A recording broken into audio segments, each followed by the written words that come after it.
Pangarap mo ba na motor ang mga 150cc pataas na manual or yung mga clutching na motor? Siguro isa sa mga bagay na nag-add lang sa mga plano mo na bilhin yon is yung hindi ka marunong mag-manual or clutching. So, worry no more, check this video at malalaman mo kung paano.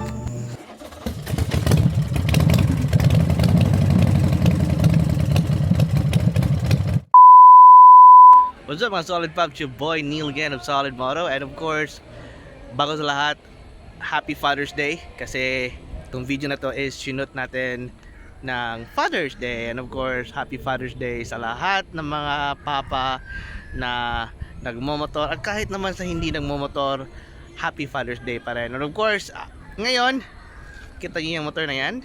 Yes, yan yung ating gagamitin ngayon. And I know, parang alam niyo na ang topic ngayon, and I think ito yung parang chance natin na ipakita kung paano ba natin i-mamaneho ang isang manual or clutching na motor. Alright, rock on. At para sa mga taong bago sa ating channel, huwag mahiyang mag-like and subscribe para sa iba't ibang balita tungkol sa pagmamotor, at kung gusto nyo malaman ang mga latest na motor ngayon sa Pilipinas. Alright, rock on, ride safe. And let's go with the tutorial. Alright, rock on. So para ikay maging parang expert sa pagmamaneho ng isang motor tulad nito, and of course para makapag-practice ka, is dapat meron kang manual na motor. Alright, so in this case, ating hiramin ang motor ng papa ko. Alright. Alright, so bago ang lahat, we already know the drill. So dapat ikay nakasuot ng helmet, meron kang protective gears such as gloves. But in my case, wala akong gloves kasi hindi ako mahilig mag gloves, kasi wala yung feeling ng motor. What? Okay, so of course, kung ikay baguhan pa lamang sa manual na motor tulad nito, Yamaha XTZ 125 by the way, dapat nasa pribadong lugar ka or nasa isang malawak na lugar kung saan may room ka for mistakes. Okay, always remember, safety is the best priority. Right, so unang-una, provided that na-start mo na yung motor, make sure na naka-neutral. So, neutral po ay green sa mga hindi alam kung anong kulay ng neutral. Alright, so make sure na ready ka na and dedicated ka na sa iyong gagawin. So, pag ikay naka-neutral na and ready na, so unang-una mong gagawin is to hold the clutch and then first gear. First thing na yung gagawin is to wait na magkakaroon ng parang motion ang iyong motor. So wag na wag mo siyang bibiglain na bitawan, kasi ang mangyayari pag binigla mo, yun, ikay lilipad at mamamatay ang motor. Of course, back to square one ka na naman.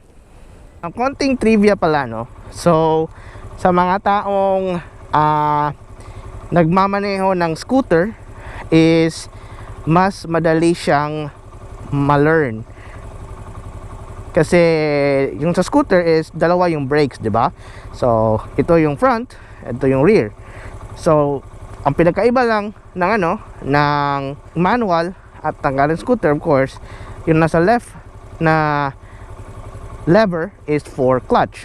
So, bakit ko nasabing mas madali ma-learn ng manual ang mga naka-scooter? Kasi parang mas may muscle memory na yung left arm sa lever na dito. Of course, aaralin mo pa rin ang tamang timpla.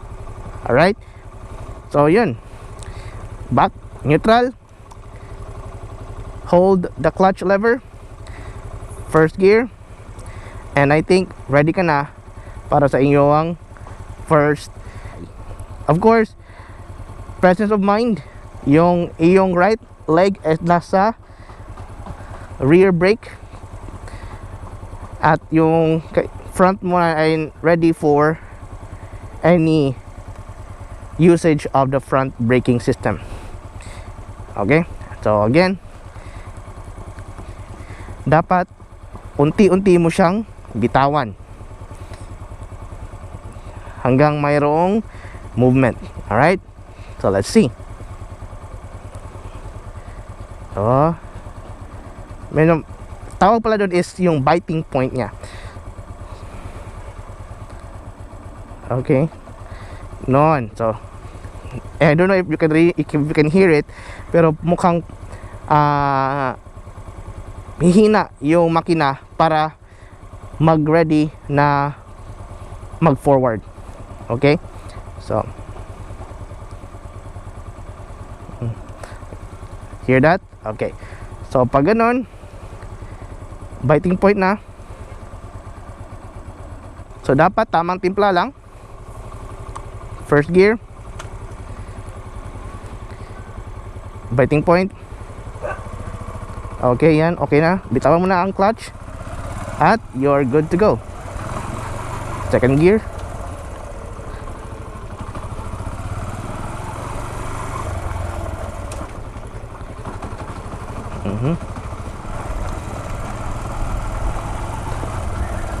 diba? You are moving na. Oh yeah, oh yeah. Third gear, okay. At kung ikaw na may liliko, of course, brake, gear down, and okay, ganun pa rin.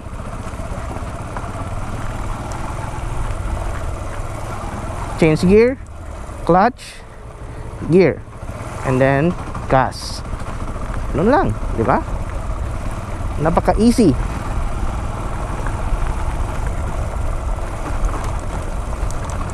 Di ba? Ang dali lang. Ano ka ba ikihinto? Okay. Pag ikihinto, dapat neutral always. So hanapin mo yung neutral. Minsan ang hirap hanapin ang neutral eh. There, okay. Neutral and relax. Diba?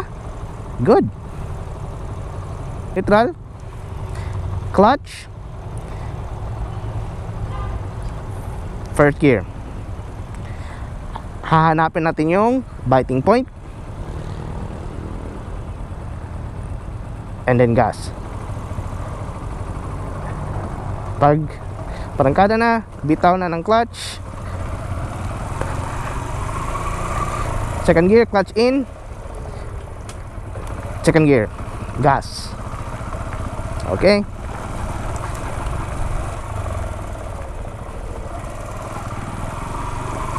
Sabay ka mag-change gear, clutch, gear, and then gas again. Diba? Dali lang. And kapag ikay liliko, clutch in, brake, rear brake, and then gas again. Dali lang, di ba? Diba? Easy peasy. Woo-hoo-hoo. And then kapag ikahinto, clutch in sa brake lever, brake, and then hanapin mo yung neutral.